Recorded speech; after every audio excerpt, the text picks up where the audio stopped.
Ang umaga po sa inyong lahat. This is Dr. Jeff Ho. Ayan, binanggit po natin na yung tungkol sa dagat at saka sa swimming pool. Okay, kahapon, sinabi ko po na hindi po malinis ang tubig sa dagat at swimming pool, no? Okay, at meron naman po tayong malinis na tubig sa bahay. Sana sa bahay na po tayo maligo, lalo pag matapos natin yung pagliligo sa loob ng 10 minutos. Okay, hindi pa tayo mapapagod at hindi babagsak ang ating immune system or body resistance.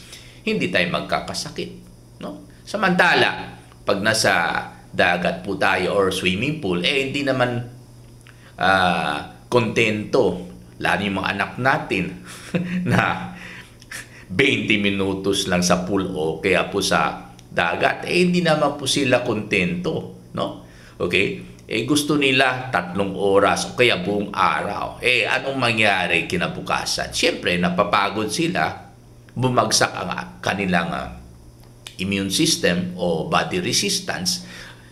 Kinabukasan, napansin po ninyo na magkakaroon sila ng sipon at ubo. Okay? So, balik tayo sa yung tubig sa dagat o swimming pool. Dahil po mas marumi po ang mga tubig na yun. Okay? Siyempre, mas maraming mikrobyo. Okay? Saan galing po mga mikrobyo? Galing po yan sa mga dumi ng tao. Sorry kung nag-almusal pa po kayo. No? Okay? Panahon ni Jesucristo or Adan at Eva, siyempre mas malinis po yung tubig. Hindi naman po ako nagsasabi na hindi sila dumudumi, no, sa dagat. I'm sure ginagawa rin po nila yun. No? Pero sa panahon po natin ngayon, may mga malalaking barko na alam po natin ay tumatapon din sila yung mga dumi ng mga pasahero nila sa dagat. Okay? At iba pa, no? Lalo yung mga malalaking kumpanya, dinidiretso nila yung mga waste products nila sa kanilang manufacturing business, diretso sa dagat po yan, no? Kaya po mas marumi talaga yung tubig, okay, ng dagat. Although ang swimming pool naman, syempre, mas malinis. Bawal, bawal mag-ebak sa swimming pool. Mabisto ka niyan. Pero, kadalasan siguro, umiihi rin po yung mga lumalangoy sa swimming pool. Marumi rin po yan. No? Okay? So, isa sa mga mikrobyo na common, okay, sa dagat ay yung ringworm. Okay?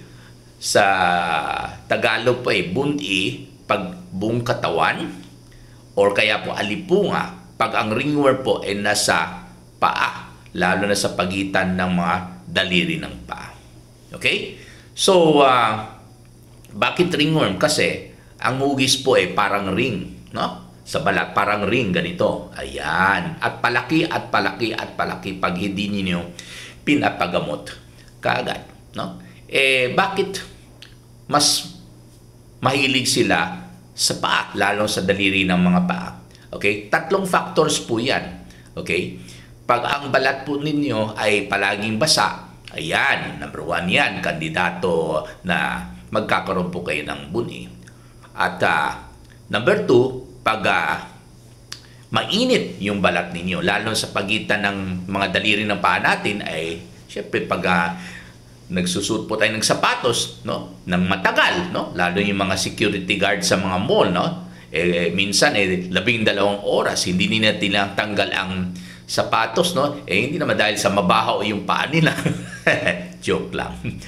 Dahil po sa bawal, no. Okay? So ang advice ko po sa inyo pagdating ng ganito, no, kailangan po tanggalin po ninyo yung sapatos ninyo kaagad pagdating sa bahay. O kaya po sa break time, kung payagan po kayo, sana po payagan ng mga employers ninyo, pwede nyo tanggalin, lalo yung medyas ninyo para hindi magiging basa dahil sa pawis, no? At hindi magiging mainit yung balat ng pagitan, no, ng daliri ng paa ninyo, no?